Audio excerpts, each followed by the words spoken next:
continues to grow. Investigators discovered that a chemical used to make plastic was actually causing thousands of cats and dogs' kidneys to fail.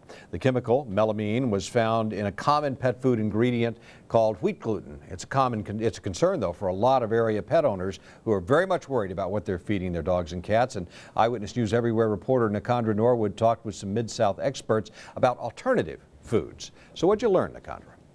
Well, that's right. With so many new names being added to the list, people were very worried about what they are feeding pets like Lola here, who are considered another member of the family. Get your toy. Good boy.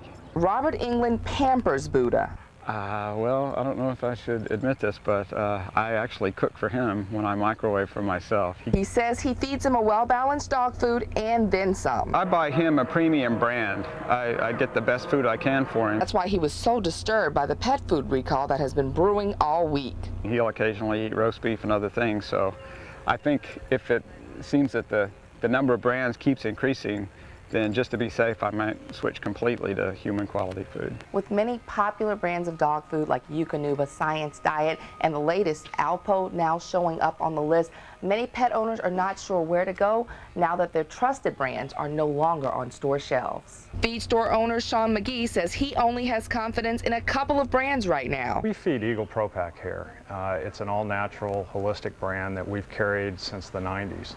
Pedigree's the other brand that has come out recently, and Pedigree has said that they produce all their own product, and Pedigree feels that they're safe. But wheat gluten is not the only enemy. Seems like it continues to dribble out, and I think that's probably, as a pet owner, one of the most concerning things that I have. I continue to be worried that where's kind of the end. I think if they would have released an initial batch and we would have been done with it, then we could have listed a group of alternatives to our customers, and our customers could have felt like that if they were in the group that had fed it, they knew what they could change to, and if they weren't, they were safe. But now every day something new comes out, and I think it creates more and more anxiety and more concern. England is surprised so many brands have been affected. The surprising thing to me is that all of these different brands have this supplier in common. It makes me suspicious of what the difference really is between a premium brand and just sort of the off-the-shelf generic brand. Now, the latest recall today had nothing to do with melamine. Jerky treats similar to these were pulled off the shelves. There's a fear of salmonella contamination, so there's just a lot of things out there. Well, there's always been, it seems like over the last few years, some kind of pet food recall, but it's usually been an isolated situation. Did he say that a lot of pet owners were switching to that food that he was talking about?